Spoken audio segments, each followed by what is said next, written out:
Chief justice of India DY Chandrachud 10 नवंबर 2024 को अपने पद से रिटायर हो जाएंगे। उन्होंने 9 नवंबर 2022 को भारत के 50वें मुख्य न्यायाधीश की कुर्सी संभाली थी और 2 साल पद पर रहे। सुप्रीम कोर्ट के जजों की सीनियरिटी लिस्ट पर नजर डालें तो अगले 8 सालों में जस्टिस चंद्रचूड़ के बाद सिर्फ जस्टिस जेबी पारदीवाला इकलौते जज होंगे जो 2 साल से ज्यादा चीफ जस्टिस की कुर्सी पर रहेंगे। इसके अलावा ऐसा कोई सीजेआई नहीं होगा जो 1 साल से ज्यादा कुर्सी पर रहे। सीजेआई डीवाई चंद्रचूड़ का पूरा नाम धनंजय यशवंत चंद्रचूड़ है। देश के 50वें प्रधान न्यायाधीश डीवाई चंद्रचूड़ ने अपने कई फैसलों से देश के न्यायिक क्षेत्र में नई इबारत लिखी। बता दें कि सीजेआई चंद्रचूड़ भारत के एडिशनल सॉलिसिटर जनरल भी रह चुके हैं। इस हैसियत से उन्होंने कई कानूनी मामलों में सरकार का पक्ष विभिन्न अदालतों में मजबूती के साथ रख चुके हैं। सीजेआई चंद्रचूड़ बॉम्बे हाईकोर्ट के स्थायी जजों के तौर पर भी अपनी सेवाएं दे चुके हैं। वह इलाहाबाद हाईकोर्ट के मुख्य न्यायाधीश के तौर पर अपनी सेवाएं दे चुके हैं। सीजेआई धनंजय यशवंत चंद्रचूड़ दूरगामी प्रभाव वाले कई मामलों की सुनवाई कर चुके हैं। सीजेआई अध्यक्षता वाली पीठ आधार से लेकर 377, निजता का अधिकार और सबरीमाला जैसे अति संवेदनशील मामलों की सुनवाई कर चुके हैं। सीजेआई अयोध्या मामले से भी जुड़े थे। Chief justice of India supreme court के सर्वे सर्वा होते हैं। सीजेआई मास्टर ऑफ रोस्टर होते हैं और उनके पास 2 या 2 जजों से ज्यादा की बेंच गठित करने और उन्हें केस असाइन करने का अधिकार होता है। चीफ जस्टिस ही सुप्रीम कोर्ट कॉलेजियम के प्रमुख भी होते हैं जो सुप्रीम कोर्ट से लेकर हाई कोर्ट में जजों की नियुक्ति की सिफारिश करती है। इसके अलावा चीफ जस्टिस सुप्रीम कोर्ट के तमाम प्रशासनिक कामकाज भी देखते हैं। भारत में सुप्रीम कोर्ट और हाई कोर्ट में जजों की नियुक्ति कॉलेजियम सिस्टम के जरिए होती है। सुप्रीम कोर्ट कॉलेजियम में चीफ जस्टिस ऑफ इंडिया के अलावा 4 वरिष्ठतम जज होते हैं। यह सुप्रीम कोर्ट और हाई कोर्ट में जजों की नियुक्ति की सिफारिश करती है। साथ ही जजों के तबादले पर भी कॉलेजियम ही फैसला लेती है। भारत के संविधान में कॉलेजियम सिस्टम का कोई प्रावधान नहीं है। यह सिस्टम अक्टूबर 1998 को प्रभाव में आया। तब से इसी सिस्टम के जरिए जजों की नियुक्ति होती आई है। साल 2014 में कॉलेजियम सिस्टम की जगह राष्ट्रीय न्यायिक नियुक्ति आयोग एनजेएसी का गठन किया गया, लेकिन यह मामला सुप्रीम कोर्ट में गया और कोर्ट ने इसे असंवैधानिक करार दे दिया। सीजेआई चंद्रचूड़ के बाद justice Sanjeev Khanna seniority list में दूसरे नंबर पर है। वह अगला चीफ जस्टिस बनने की कतार में है।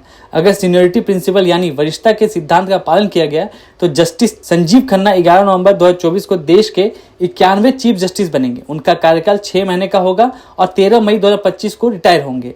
जस्टिस संजीव खन्ना जनवरी 2019 में दिल्ली हाई कोर्ट से सुप्रीम कोर्ट में आए थे। यहाँ करीब 4.5 साल के कार्यकाल में तमाम अहम फैसले सुना चुके हैं। 358 बेंच का हिस्सा रहे और 19 जजमेंट दे चुके हैं। जस्टिस खन्ना के बाद अगला नंबर जस्टिस बीआर गवई का होगा जो 14 मई 2025 को सीजेआई बनेंगे। उनका कार्यकाल 6 महीने से भी कम का होगा और 23 नवंबर 2025 को रिटायर हो जाएंगे। यानी साल 2025 में देश को 2 सीजेआई मिलेंगे। इसके बाद जस्टिस सूर्यकांत का नंबर आएगा। वरिष्ठता के आधार पर नियुक्ति हुई तो जस्टिस सूर्यकांत 24 नवंबर 2025 को 14 महीने के लिए चीफ जस्टिस ऑफ इंडिया बनेंगे। जस्टिस सूर्यकांत के बाद जस्टिस विक्रम नाथ सीजेआई बनने की कतार में हैं, जो 7 फरवरी 2027 से 23 सितंबर 2027 तक कुर्सी पर रहेंगे। इसके बाद जस्टिस वीवी नागरत्ना 36 दिन, जस्टिस पीएस नरसिम्हा करीब 6 महीने, जस्टिस जेबी पारदीवाला 2 साल से ज्यादा और जस्टिस केवी विश्वनाथन करीब 10 माह का कार्यकाल होगा। उनका नंबर आएगा। भाई जी, आप, मुझे पता है कि आप मोहन जी से सवाल के बगैर तो नहीं रहेंगे, क्योंकि वो सुप्रीम कोर्ट लॉयर है और उनको भी पता है कि सीजेआई छुट्टी पर है इस वक्त। मैं आपको ये बता दूं मोहन बाबूजी की यहाँ पर सवाल ये है कि देश के सबसे बड़े लोकतंत्र का त्योहार है। लोकसभा चुनाव चल रहे हैं, आखिरी चरण का चुनाव बाकी है और इस बीच में भी सुप्रीम कोर्ट में कई बार याचिकाएं लग चुकी हैं, लोकतंत्र की दुहाई देते हुए लग चुकी हैं। भले ही उसके बारे में ये कहा गया हो कि आप ये याचिका बार बार लाते हैं या ये नेक्सस लगता है या जो भी चीजें रही हो, लेकिन ये हक है कि लोग लोकतंत्र को बचाने के लिए, वो भी कोई ऐसे व्यक्ति नहीं लगा रहे थे, कपिल सिब्बल हैं या प्रशांत भूषण हैं, इन लोगों ने लगाई याचिकाएं। खैर, बड़ा सवाल ये है कि ऐसी स्थिति में अगर कोई बहुत ज्यादा जरूरत पड़ती है तो देश के सीजेआई चुनावी दौर में इस खास सीरियस मैटर पर क्या उनका होना और नहीं होना, दोनों स्थितियों में कितना डिफरेंस है? मेरे से पूछा आपने जी। देखिए विनीता जी, मैंने अभी आपको बताया था, इसमें ये बहुत इम्पोर्टेंट मैटर है कि लोकतंत्र का पर्व है, देश में चुनाव हो रहे हैं और उनको एक स्पेशल सर्कमस्टेंसेस में इंटरिम बेल दी गई है 21 दिन के लिए। अब आज मैं यहाँ पे केजरीवाल के मैटर की बात नहीं कर रही हूँ। ये देश का लोकतंत्र का चुनाव है, पूरे देश का चुनाव है, प्रधानमंत्री चुना जाना है, हर राज्य में हर पार्टी यहाँ पर इन्वॉल्व है और ऐसी स्थिति में कई मैटर होते हैं जहां पर कोर्ट का दरवाजा खटखटाया जाता है। पिछली बार भी हमने देखा था जब विधानसभा चुनाव थे उत्तर प्रदेश के, तो एकदम से सब लोग सुप्रीम कोर्ट भागे थे क्योंकि उस वक्त तमाम तरह की अनियमितताएं जो है वो दिखाई दी थी। ऐसी स्थिति में आज की तारीख में जब चुनाव है और इतनी गर्मी है लेकिन लोग घर से निकल रहे हैं, जो आम जन जिसे कुछ नहीं सिर्फ एक मुखिया बदलने का मौका अगर मिल रहा है तो भी वो इतनी भरी गर्मी बाहर निकल रहा है, जबकि लोग अक्सर नहीं निकलते हैं। ऐसे में कोर्ट की छुट्टियां कितनी इंपॉर्टेंट हो जाती हैं? देखिए, कोर्ट की छुट्टियां तो अपने फिक्स टाइम पे हो रही हैं। कोर्ट की छुट्टियों का एक डिफरेंट व्यू, अगर जैसे अभी कुछ लोगों ने ऑब्जेक्शन भी उठाए थे कि कोर्टों में बहुत ज़्यादा छुट्टियां होती हैं, लेकिन इसके बारे में मैं आपको थोड़ा सा ये हल्का सा छोटे उसमें बता दूं कि कोर्ट की छुट्टियां भी बहुत ज़रूरी हैं। जजेस को भी रेस्ट चाहिए। हम लोग जब एक एडवोकेट के नाते चाह रहे ये हैं तो डीवाई चंद्रचूड़ भी कह चुके हैं कि आप हमारी छुट्टियों को देखते हैं, हम वीकली ऑफ नहीं लेते। भी मेरी जिक्र हो रहा था यहाँ पर वाहिद भाई से, मैंने बोला था कि वो कहते हैं हम वीकली ऑफ नहीं लेते, वो आप नहीं देखते। लेकिन ये जो मोमेंट है ये बहुत इंपॉर्टेंट है। ये आम छुट्टियों की बात नहीं हो रही है, ये बात हो रही है इस वक्त चुनाव की। देश का चुनाव 140 करोड़ जनता का चुनाव है। नहीं, अगर ज़रूरत पड़ेगी तो सीजीआई उसको ऑनलाइन भी इंस्ट्रक्शंस कर सकते हैं, ऑनलाइन भी आ सकते हैं। पिछले दिनों में कभी बहुत से केसेस में आपने देखा कि रात को 10 बजे भी कोर्ट खुली है, रात को 3 बजे भी कोर्ट खुली है। इमरजेंसी जब कोर्ट देखती है, सुप्रीम कोर्ट ये देखती है कि इस केस में इमरजेंसी है, तो वो रात को भी कोर्ट लगाते हैं। ये हमें नहीं देखना है कि किस केस में उन्होंने कोर्ट खोली या नहीं खोली। लेकिन अगर छुट्टियों की जो हम बात करते हैं, छुट्टियां नहीं है। मैंने आपको बताया कि अभी भी 3 बेंच काम कर रही हैं। अभी इस केस में जो केजरीवाल जी का केस है, उसमें एक स्पेसिफिक बात यह है कि जो जस्टिस संजीव खन्ना और जस्टिस दीपांकर दत्ता ने इस केस को सुना था और बहुत दिन इसकी 10 दिन 15 दिन हियरिंग चली थी। उनको इस केस के फैक्ट के बारे में पूरा पता है। तो कोर्ट ने आज जस्टिस जेके महेश्वरी ने केवल इतना सा उनको ये कहा कि अगर आपको ये मेंशन करना था, केस लगवाना था, तो लास्ट वीक में जस्टिस दीपांकर दत्ता बैठे हुए थे, उनके सामने आपने मेंशन क्यों नहीं किया। अब हमारे सामने पावर नहीं है, इसलिए आप इस सीजीआई के सामने मेंशन कीजिएगा। अगर वो इसको इम्पोर्टेंस इसकी समझेंगे तो किसी बेंच को ये रेफर केस कर देंगे। और छुट्टियों की बात ये होती है कि जब हम देखते हैं कि जजेस खाली वहाँ छुट्टियों के बाद भी खाली नहीं बैठते हैं। बहुत से अभी जैसे सीजीआई भी किसी भी ना किसी प्रोग्राम में रहते हैं, वो छुट्टियों में कहीं वैसे नहीं गए हुए हैं। अभी कुछ दिनों पहले ब्राज़ील किसी एक प्रोग्राम में गए थे, जो हमारा प्रोग्राम था गवर्नमेंट का। अभी इस तरीके से चलते रहते हैं वो लोग, किसी छुट्टियों में वहाँ पर बाहर किसी भी तरीके से नहीं जाते। किसी ना किसी प्रोग्राम में, कॉन्फ्रेंस में, जो इंटरनेशनल उसके लेवल पे ज़रूरत होती है, उसमें भी वो लोग जाते हैं। अब जब बहुत ज़्यादा, मैंने अभी आपको ये भी बताया था कि 3 बेंच काम कर रही हैं। टोटल हमारे यहाँ करीब 17 बेंच हैं टोटल सुप्रीम कोर्ट में। 17 बेंच काम करती हैं। रूटीन में 16 बेंच आती हैं, 15 या 16, क्योंकि बहुत सी कोर्ट में 2-2 जज एक में बैठते हैं कोर्ट में, तो बहुत से 34 की हमारी स्ट्रेंथ है। तो जब किसी कोर्ट में 3 जजेस बैठ जाते हैं, किसी में 5 बैठ जाते हैं, तो उस हिसाब से वो बेंचेस कम हो जाती हैं।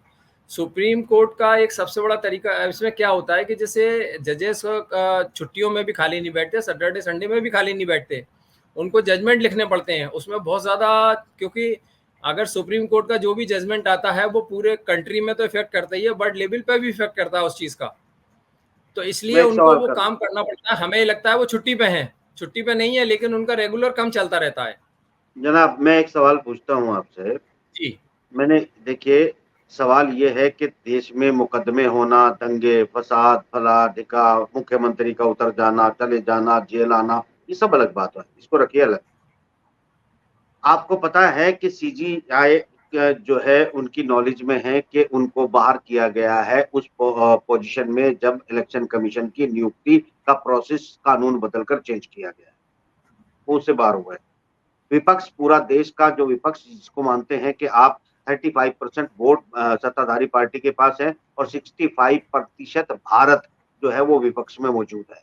65% भारत जो है, जिसके रिप्रेजेंटेटिव विपक्षी पार्टियों के रूप में मौजूद हैं, उनका विश्वास कमजोर हो रहा है वह इलेक्शन कमीशन के ऊपर। ऐसे दौर में जब पिटीशन डाली गई है आपकी ईवीएम को लेकर, चुनाव बैलेट पे कराना चाहते थे, उसके बाद ईवीएम की प्रक्रिया विवादित हुई, ये तमाम चीजें, ये मसला क्या है आपको? इसमें थोड़ा सा रिवाइज कर रहा हूँ कि अगर देश के पास सबसे ज्यादा जरूरी होता है, जो देश का अगले 5 साल के नहीं बल्कि 20 साल के लिए भी भविष्य तय कर सकता है, वो जिसे 5 साल के लिए सत्ता में लाया जाता है, देश का मुखिया।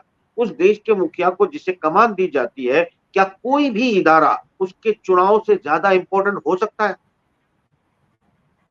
देखिए, जो आपने अभी चुनाव आयुक्त की नियुक्तियों की उनकी बात की ना, और उनको सीजीआई को उससे बाहर कर दिया गया, तो ये हाँ। हमारे यहाँ पार्लियामेंट जो है हमेशा सुपर रही है।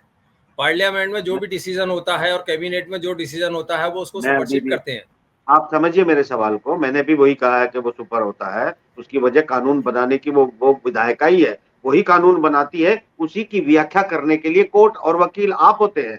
आप जो जो पार्लियामेंट ने कानून बनाया है उसकी व्याख्या करता ही आपको कहा जाता है कि वो सही है कि नहीं है। इसी पर आप वकील जी, बहस करते हैं, जज फैसला सुनाते हैं। तो बेसिकली वो जी, सब पता है मुझे, अल्हम्दुलिल्लाह। वो कानून के तमाम प्रक्रियाओं का पता है, उसको छोड़ दीजिए। मैंने ये आपको सिर्फ ये सवाल कर रहा हूं कि देश की कमान किसी हाथों में जा रही है और वो मामला विवादित है।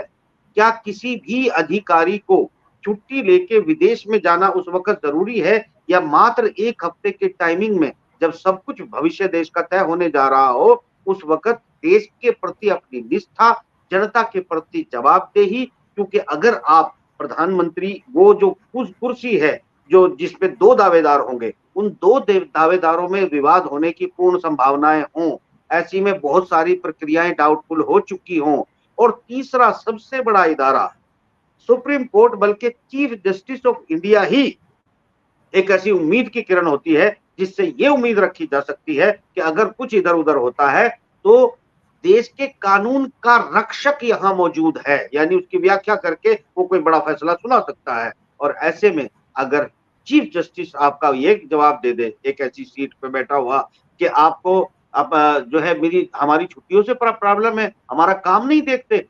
भाई साहब, बात में सीधी सी ये है कि आपका काम भी देखा जा रहा है, आप भी फ्री में काम नहीं कर रहे हैं। आपको पता है कि किस जॉब पे आप जा रहे हैं। आपको घर बुलाने कोई नहीं गया, आपने नौकरी ज्वाइन की है। आपने जो नौकरी ज्वाइन की है उसकी प्रक्रिया और उसके आवर्स और उसके सिस्टम को आप जानते हैं। आप तनख्वाह लेके काम कर रहे हैं, देश पे एहसान नहीं कर रहे हैं। पहली बात तो ये है। दूसरी बात ये है कि आपको जो सबसे बड़ी जिम्मेदारी इस देश की है, अगर आप उसी से मुंह छिपा जाए, अगर गाड़ी के स्टीयरिंग डालते वक्त आपने गाड़ी बड़ी अच्छी बना दी, बड़े फीचर्स लगा दिए, उसमें बैग्स लगा दिए, आपका एक्सीडेंट नहीं हो सकता, आप मरेंगे नहीं, आपकी सब जिम्मेदारी है, और जाते वक्त आप स्टीयरिंग निकाल के अपने साथ ले गए, तो वो जो गाड़ी है ना वो मात्र एक डब्बा है और कुछ भी नहीं है इसके अलावा। मैं ये कह रहा हूँ कि क्या कितना सही है ये फैसला इस वक्त।